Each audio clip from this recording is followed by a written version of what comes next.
There you go.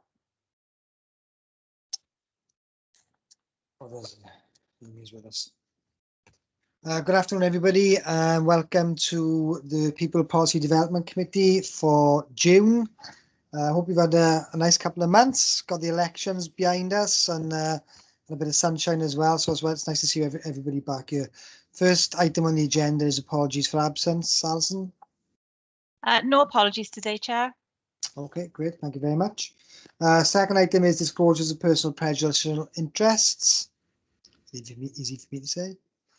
Oh, I can't see any there. Okay. And then the minutes for the last meeting, which was back in April. Are we happy with those minutes? And I'd be happy to move those minutes. I'll do that for you, Chairman. Thank you, Paxton. And second. Second, Chair, yeah. Thank you, Councillor White. Okay, on to the first agenda item proper then, which is agenda item 4, which is just a verbal update on the council's volunteering strategy. I can see that Amy's with us. Amy, you happy just to give us a quick update, please? Yeah, thank you. Good afternoon, everyone. It's just it's slightly less progress than I'd hoped to report, but progress nonetheless. So in terms of the regional volunteering strategy, there's 3 things to update you on.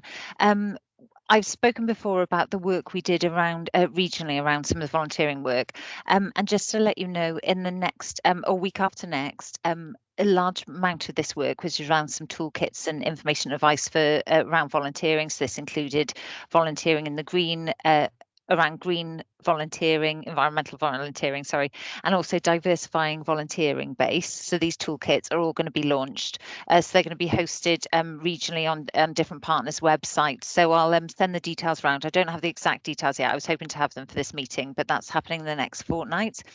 Second thing to update you on is the sorry, I've lost it now on my list. Oh, the funding that we had via Welsh Government, which was for this regional volunteering project, which was linked to those toolkits that we've developed as a region. So that was ourselves, Neathport Talbot Council, and the Health Board as well, and the CVCs very centrally. We worked together around the different volunteering training as well, so that's been delivered and that's all been shared, that information. And there was funding left over, and we were at risk of losing it, but we didn't. Thankfully, it's been helpfully put into a pool of money for a volunteering project role, which is going to be advertised in the coming days, and that's going to be a regional post, and that post is going to help support us and our partner organisations further develop the work around our volunteering strategy, which is in a sort of draft process at the moment. And the other stage we're in with that is to try and co-produce it further with partners. So this post is going to help us move that along. So I just wanted to update you on that as well. That's great, Amy. Thank you very much. Any questions from anybody on that for Amy? Can't see any hands going up. Amy, I was just wondering, just quickly, if you could remind us on sort of if you've got any idea of timescales around the work. Yes, so we want to develop further the work that we've done today around the mapping that we did around February and March time around existing volunteering that we've got within the organisation. Also working with the managers who are hosting volunteers to just get that good practice and share it, using that to inform our draft strategy, and then that's going to go out for co-production before consultation. So we'll bring back another version of draft in the coming months, but I'd anticipate all done within the next 6 months to be published. So through the different processes. So, and this post, the regional volunteering post, it's only short term between now and next March, and they'll support us with that process. So I'd imagine a similar kind of timescale, but hopefully finishing early part of next year, if that works for PDC. Okay, that's great. Excellent. Thank you. Any questions for Amy finally before we move on? Okay, Amy, can I just thank you so much for coming on and giving us your time. We know how busy you are, particularly at the minute with Dave not being around. So we really appreciate it. Thanks very much for your time. No, that's all right. I think I'm staying on for the other agenda items as well with colleagues as well, just if there's anything, but thank you. Lovely. Thanks very much. Okay, we're on to item 5 then, the agenda, which is the Young Carer Strategy, which is again a verbal update. I can see Gavin's with us. Gavin, are you okay to come in and give us an update on where we are? Afternoon all. Yeah, sorry, I was lurking in the background there. Nice to see you all. Yeah, so just a very brief verbal update to just follow on from where we were in our last meeting. So what we discussed last time was, in order to co-produce the strategy as best as we could with young people, we were going to wait for the appointment of some new roles within the YMCA and the formation of a new Young Carers Forum. So those roles have now been appointed, and they have had nominations to the forum. So they've been making good progress, and they're on timeline with that. They've had the initial discussions about the strategy, and the forum are really keen to work with all of us to co-produce that strategy. The meetings will be starting over the summer. Ideally, the timeline for completion will be around October, but we've still got to kind of understand a little bit more how the young carers themselves would like to shape that and what some of the work might entail. So you know, there may be a little bit of variation on that timeline, but the meetings between some of the officers and the young people will be starting now in the lead up to the summer, and Kerry will be invited to that as well. Does anyone have any questions on any of that?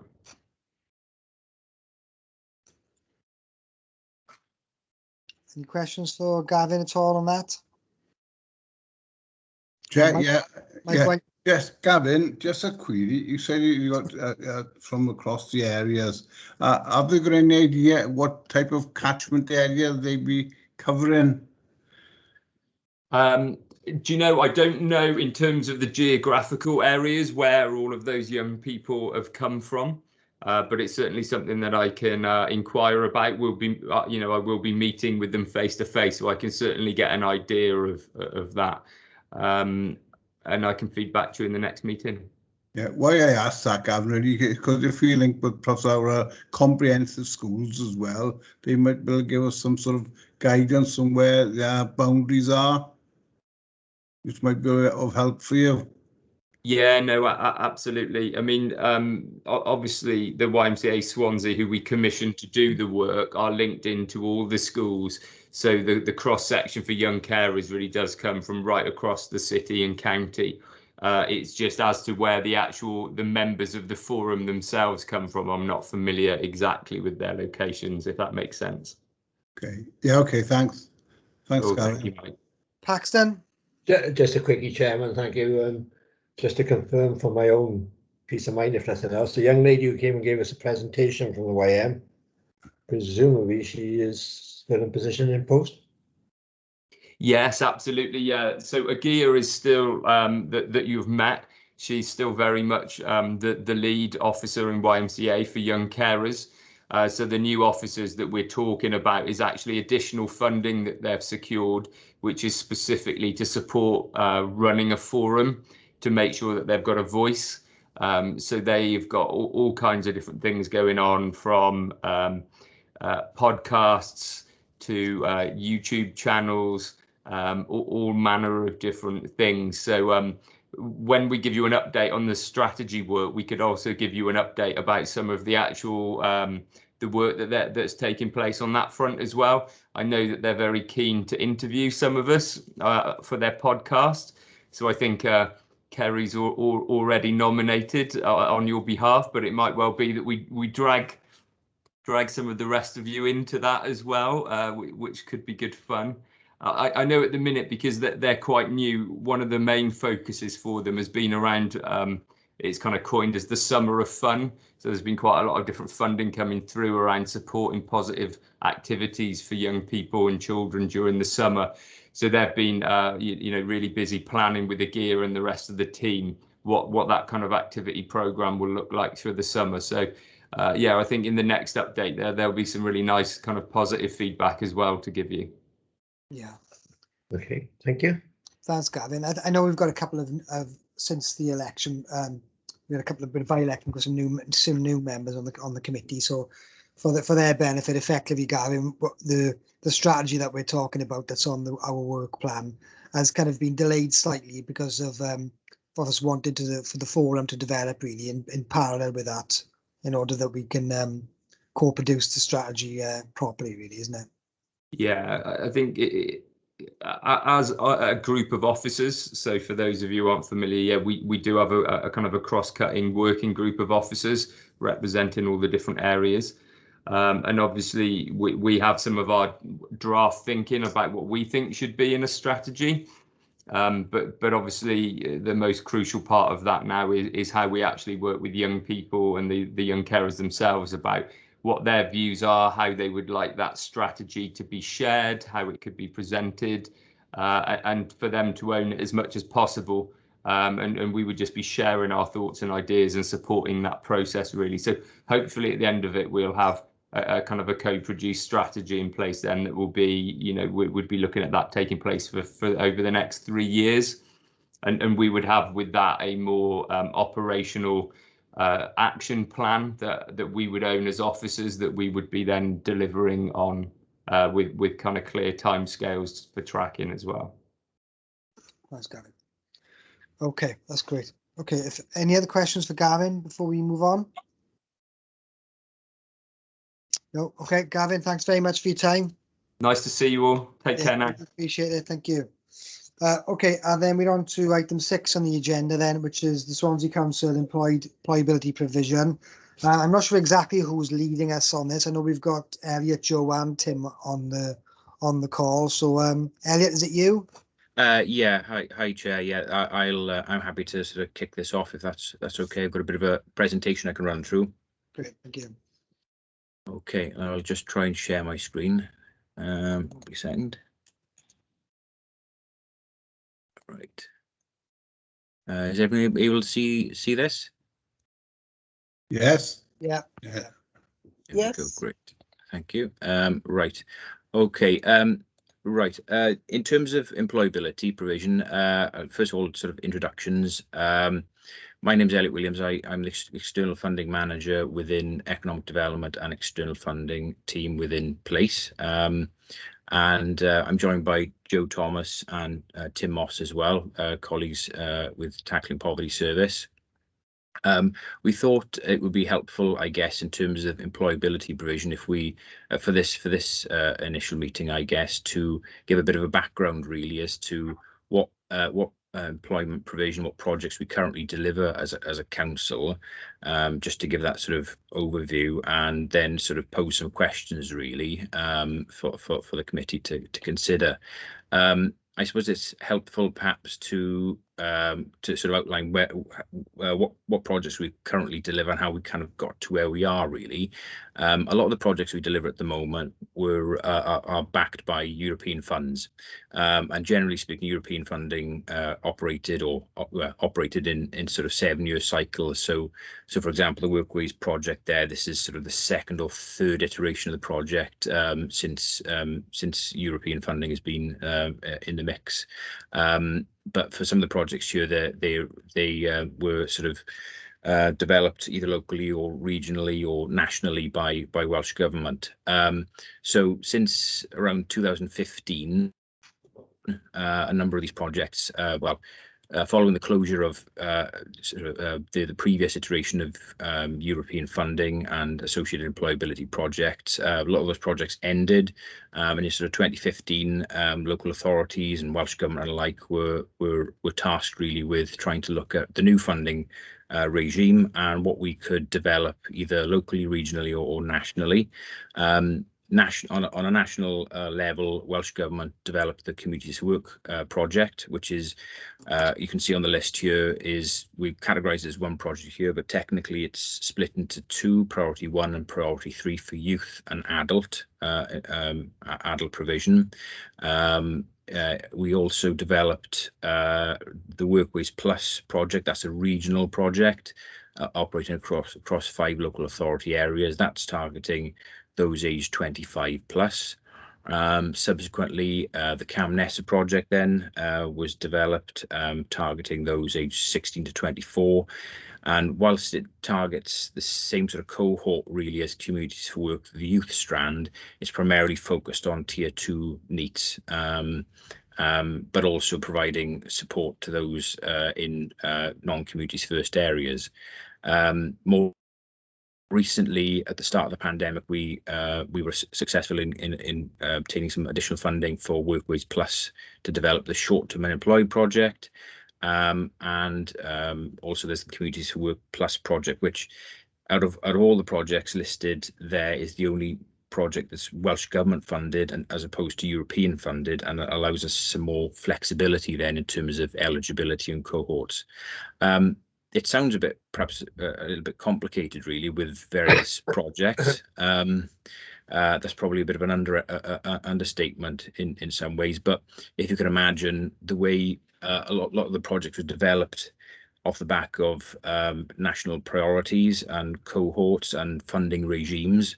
So if you can imagine with the Welsh European Funding Office sort of setting the priorities and the funding streams, projects were sort of directed really to applying for funding to support those furthest away from the labour market, working with certain age groups such as NEETs or those aged 25 plus, those in communities first areas, which is communities for work, those outside communities for work areas such as Workways Plus.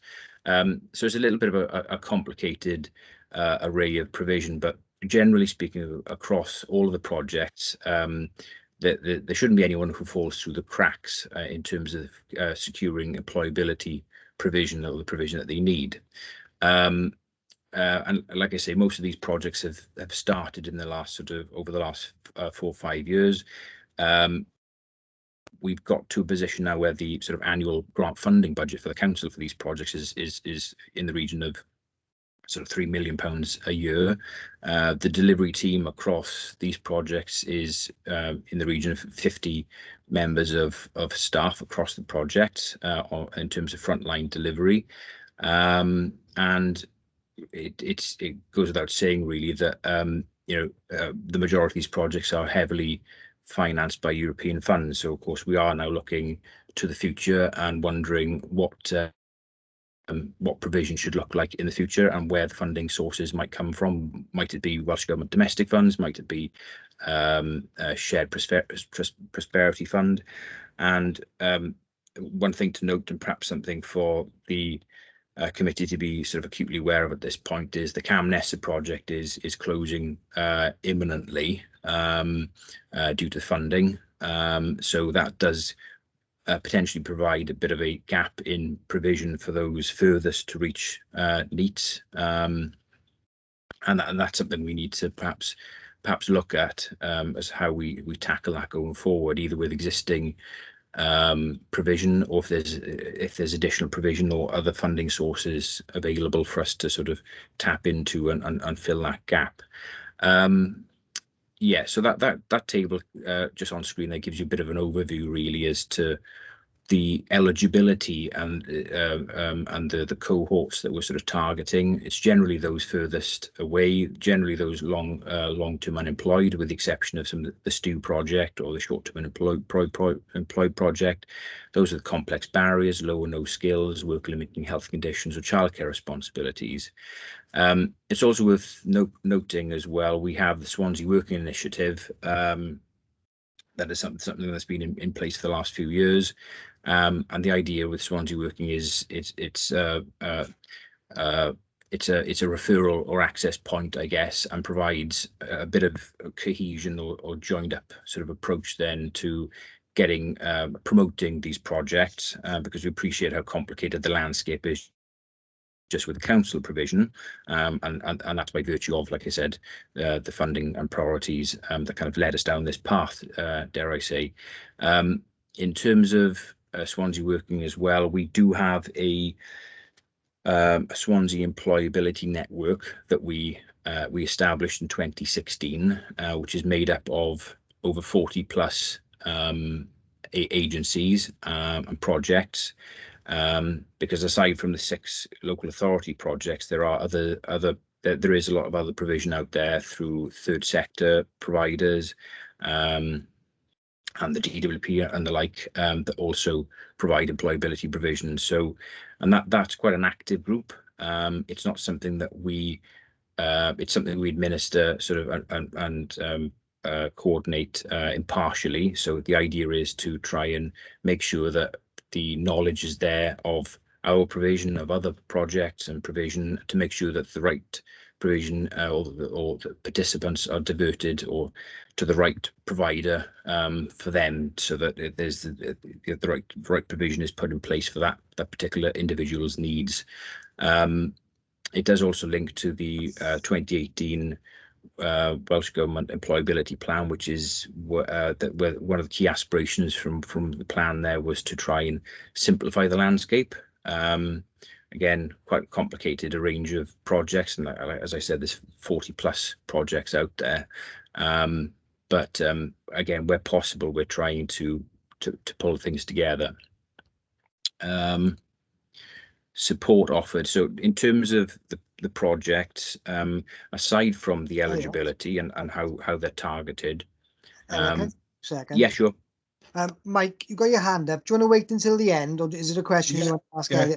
Well, I was really, because we touched about the wherefore funding. I didn't know, in case we had moved off the area which Gavin was on about. All the question really was were there any outstanding funds which we haven't received? Because of my concern is, because they say about the shared prosperity fund, we don't really know how much is going to be passed down to all local authorities. It was just to find out, Chair, really, was if Gavin knew whether there was any wherefore our funds still outstanding that the council hadn't received. Elliot, do you want to comment on that? Yeah, I suppose that's all I can say in terms of the Camness project itself. We were looking to try and get an extension of that project of time.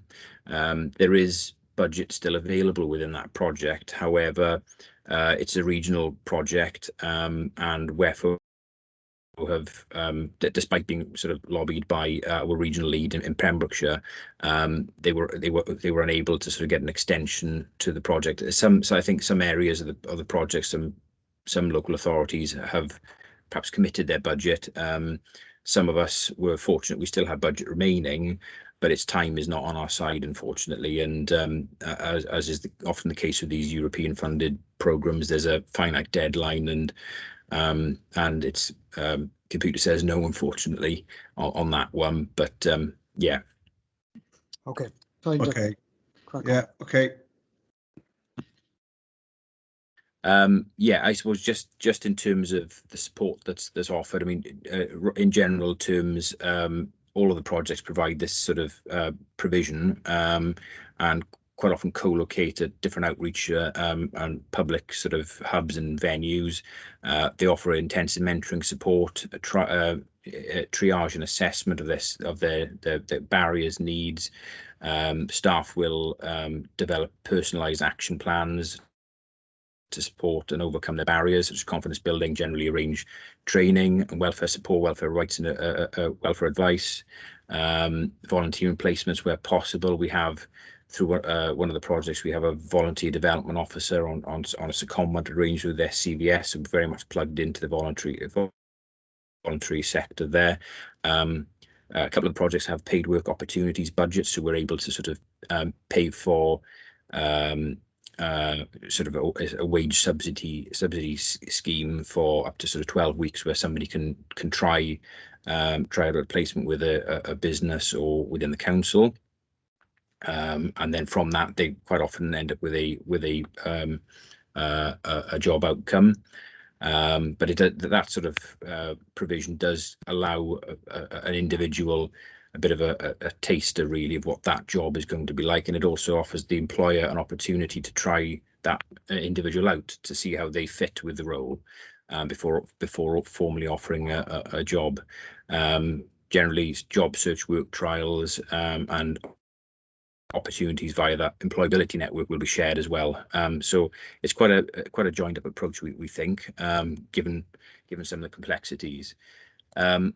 this is generally sort of the path we follow. So it's early identification and engagement. There's staff that go out and promote all of the projects. Generally quite active in the community, albeit this last year has been more challenging with the remote working, and there's been a bit more of an emphasis on sort of social media, trying to promote the projects and what support is available. Then there'll be personalised planning, coordination, skills development and learning, employment outcome and employment support, and then some limited in-work skills development then. So that kind of gives us a bit of an overview, really. Hopefully that makes sense. Sorry, apologies if it's if I've gone into a bit too much detail there, perhaps, but just try to give you a bit of a flavour, really, as to what provision is currently there. Are there any questions at this point?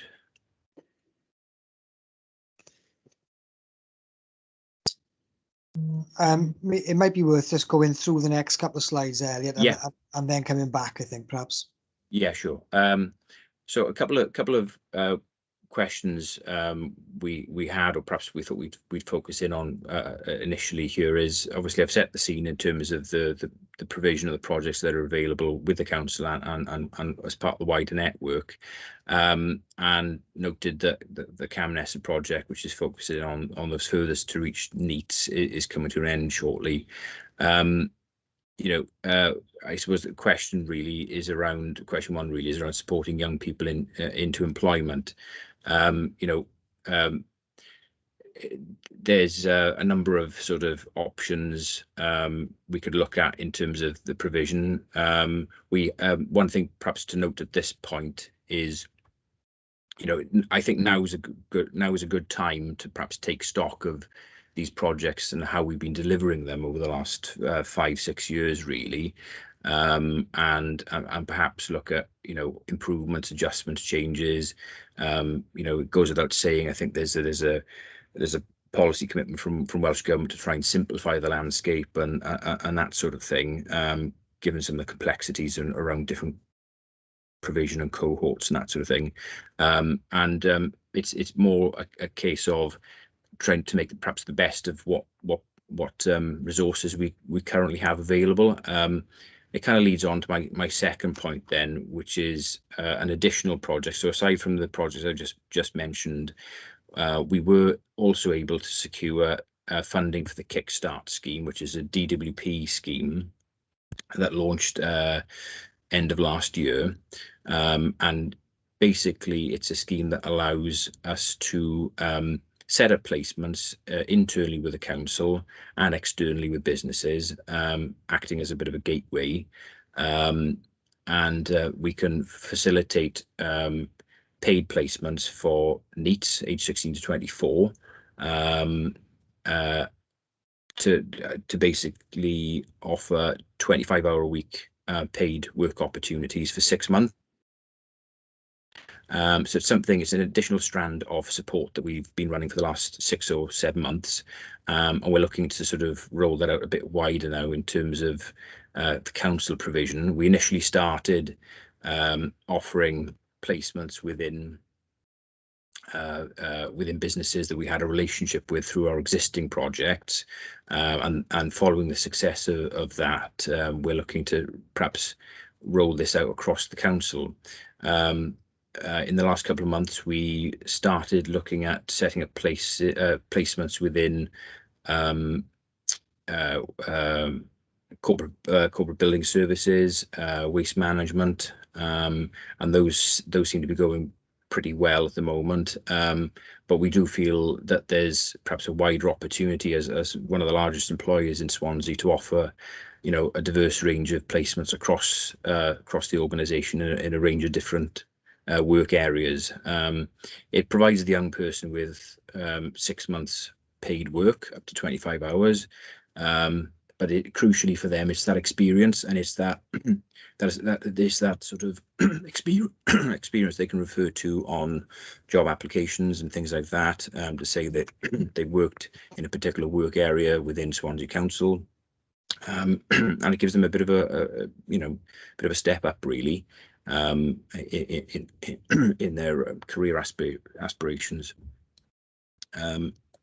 Yeah, so that's probably it for me. Some just points for consideration, I guess.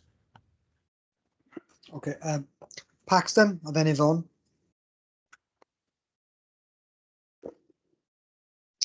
You're on mute, Paxton.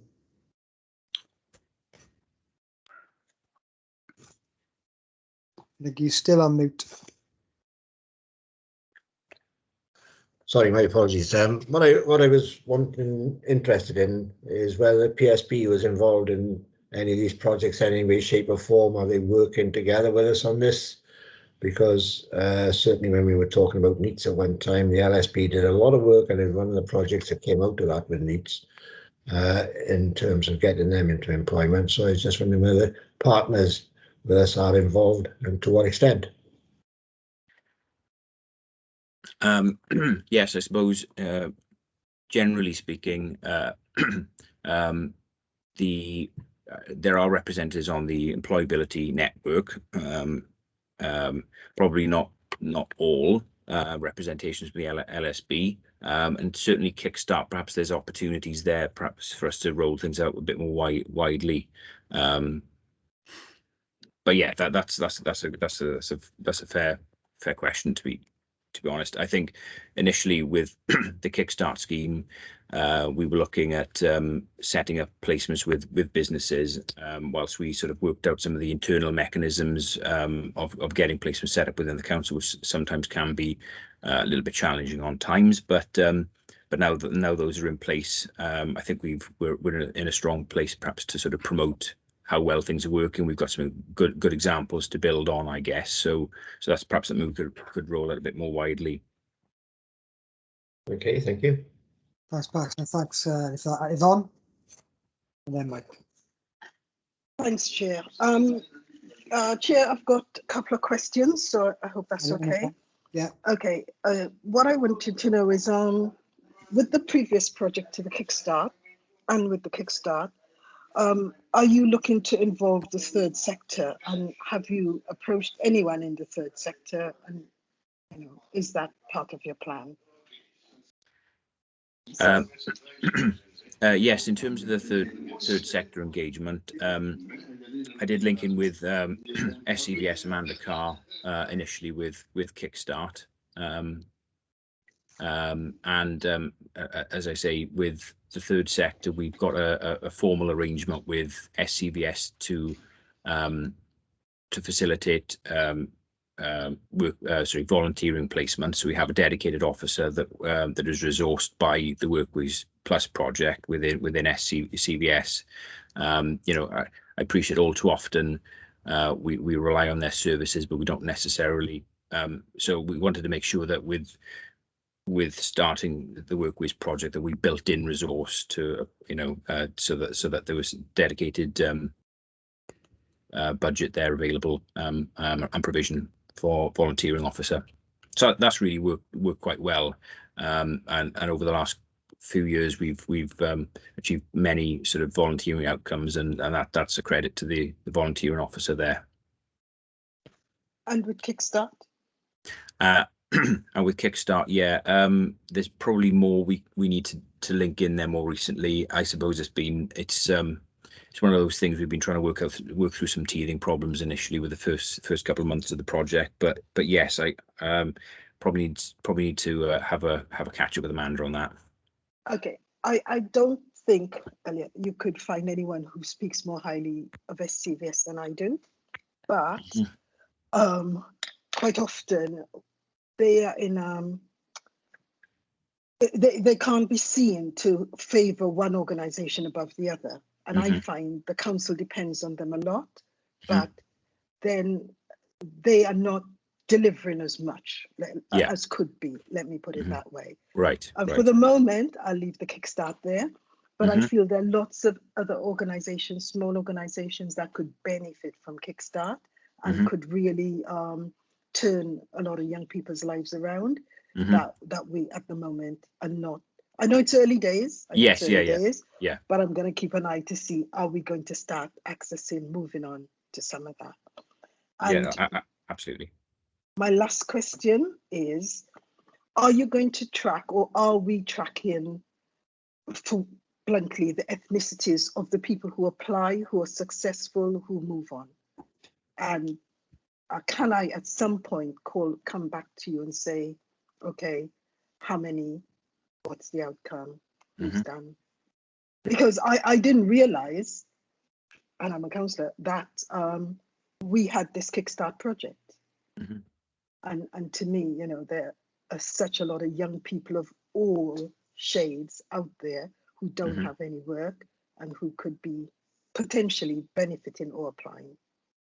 And that's me, Phil. That's me. Yeah, just to say, it is something that we track through all of the projects, and that's something we can certainly get to you the stats on it.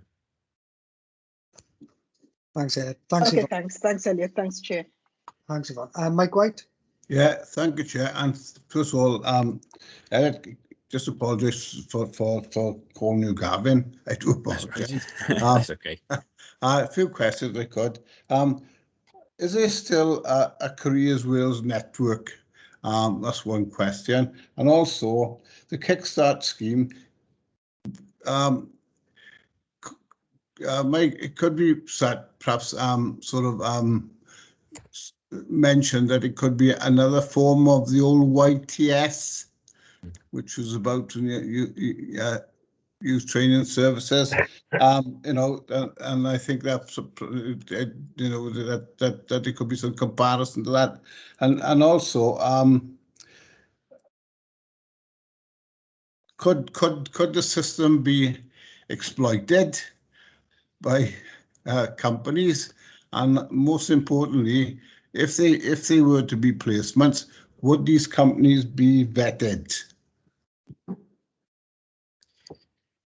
In terms of your last question there, I suppose there are comparisons to the YTS scheme. I think it's safe to say, obviously, this is a DWP scheme. It was, by their own admission, sort of put together quite hastily following during the summer through the onset of the pandemic. And there have been various kinks for us to work through.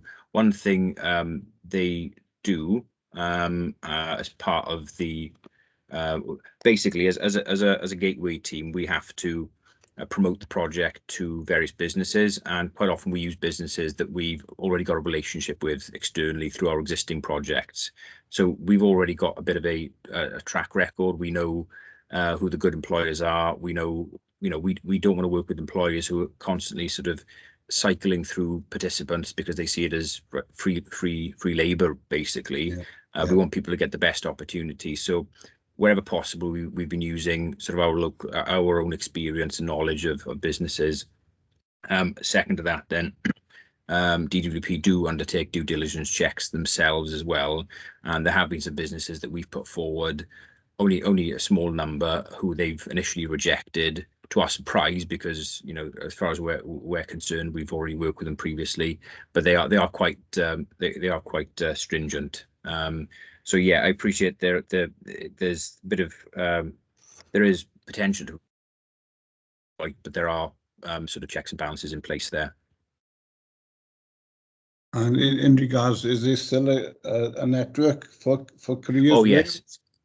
Yes, there is a Careers Wales gateway, which is a form of on their website, which pulls together all of the provision across the UK, and so participants, or providers can access that gateway to identify what providers or what provision or projects are out there, and then signpost to the right provider.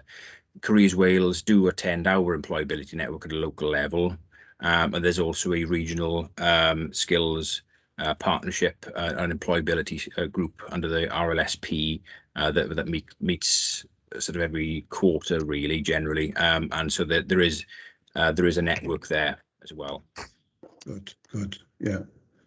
Thank you. But as I say, I don't think we can go wrong with our, like we say, our parks and other departments that offer seasonal work as well. That is a good foothold for some of these young people. Absolutely. Okay. Right. Thanks, Mike.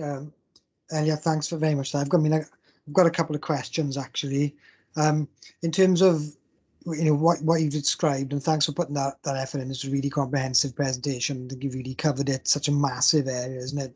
In such a small amount of time. So well done for that, if nothing else. Thanks. And but what did occur to me a little bit is you set out really well the kind of the spectrum or the range of different provisions that we have on employability in the council, and the loss of that CAMHNESA, it does seem to me to be quite a significant loss, at least as it's described in paper in your presentation, in terms of those kind of tier 2, maybe harder to work with, the least work ready people really that we deal with. I think it's probably fair to say, isn't it? And I'm just conscious then in terms of if we've done kind of an impact assessment on the kind of impact that the loss of that service is going to have. It's something we've started to look at, and something I perhaps should update on really is that in terms of we did a bit of a sort of provision analysis of sorts, and to identify gaps in provision, obviously CAMHNESA being one part of it. Going forward, the recently launched Community Renewal Fund provided us with a bit of an opportunity really to apply for funding to pilot a new employability provision this financial year only. It's CRF is there as or Community Renewal Fund is there as a precursor to the Shared Prosperity Fund, and as part of that we've put together the Pathways to Work project, and that is very much a new way of working for us all in terms of how we deliver across a range of partners. I'm picking up on a couple of points raised earlier, but working with the third sector, that bid, if successful, it's now been, I understand it's been successfully shortlisted by the Swansea assessment team as of today, and it's been submitted to UK government for consideration.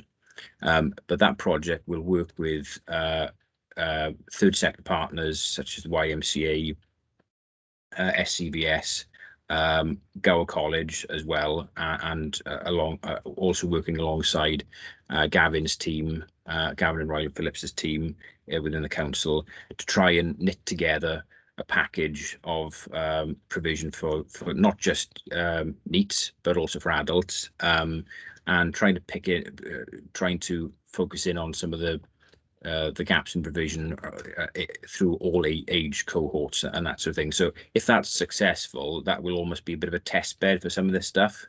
And if we can look at it then and hopefully build on that then for future funding through Shared Prosperity Fund. So it's a bit of a piece of work that's ongoing, but it's also something that we're going to test out on the ground.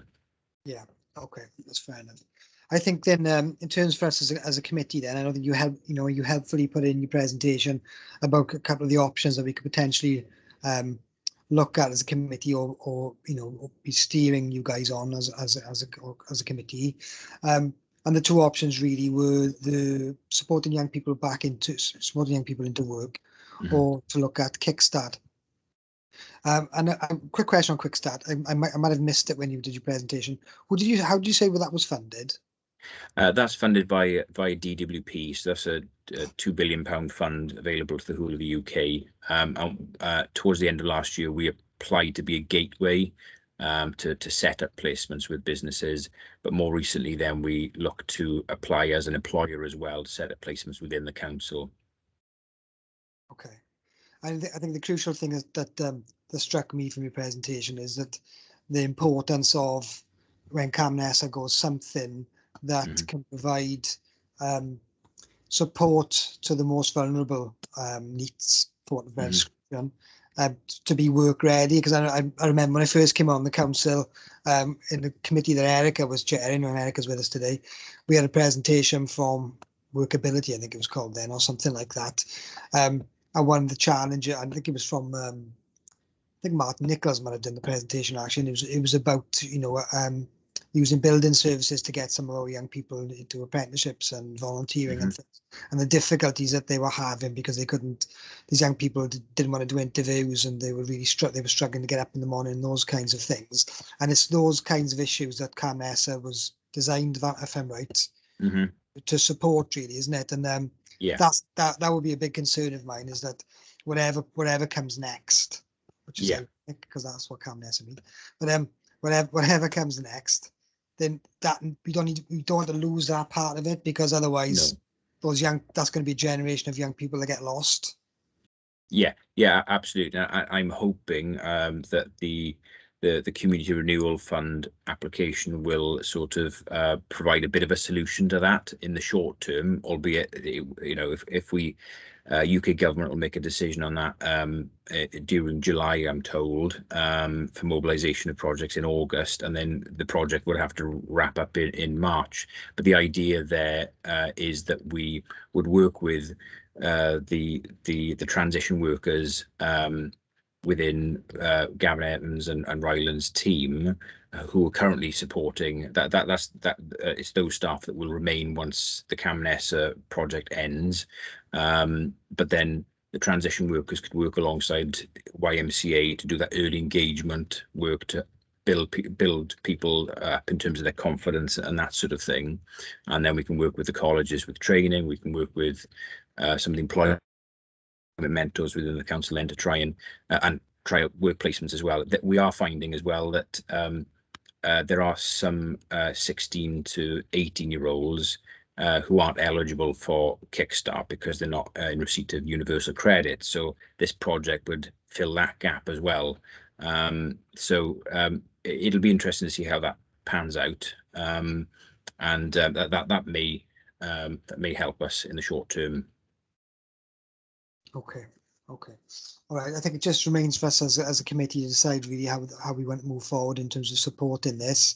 I think Elias could have given us two options there. One of them is looking at the range of supporting young people into work within the authority, or by the work by the authority. And I personally would think that's a good option. I would certainly like to know more about how we intend to sort of fill the gap of CAMESA, because I think it's a really important piece of work that we need to do something about. So any thoughts or comments on that as from committee members?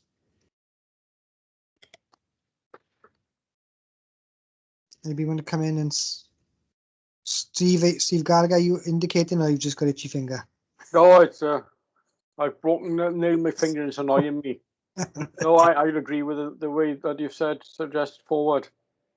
Okay. Perhaps what would be good, Ed, if I catch up with yourself and names written down here, Joe and Tim afterwards, outside of the meeting, and we can maybe sort of firm this up a little bit, and then bring something back for July. Yeah, sure. Is that okay? Yeah. Thanks to you and to anybody else who helped contribute to that. I know we had a few meetings outside of the committee as well, so thanks very much, and thanks to Alison Pugh as well for. She's not here today, but put it on the minutes. Thanks to Alison as well for bringing us together. I think it was really helpful. So thanks very much. Really appreciate that. It was really interesting. It's really a piece of work that I don't know a lot about. So that was I'm really grateful for that. Thank you so much. That's great. Thank you. Okay. If there's nothing else on that, then we're on to the last item agenda, which is the draft work plan. So we know the three areas that we're looking at. We're looking at employability, and we'll come back with something a bit more firm next month on that. The volunteer strategy with Amy, and obviously the young care strategy with Gavin Evans. What's the date of the next meeting, Alison, if you don't mind me asking? I did write it down, bear with me. I think it's on the agenda. 28th of July. 28th of July. Next meeting is the 28th of July. Can I just say, it's remiss of me not to have introduced Hannah Lawson, who's joined us today. I don't know if Hannah's still on with us. Is she? Hannah, are you still there? Maybe she's gone. Okay. Anyway, I should have introduced Hannah at the start, because obviously she's a new councillor who was on the committee for the first time today. But I'll apologise to her personally and do that next time. So if there's if there aren't any more comments or questions or anything, thanks very much for your attendance, everybody. Thanks to the officers for all their hard work, and thanks to Alison and Dem Services for their support as well. And we'll see you next month. Thank you. Bye, everyone. Bye. Kerry. Thank You guys. Ta-ra. Take care, everyone. Thanks all. Bye. Bye bye. Bye.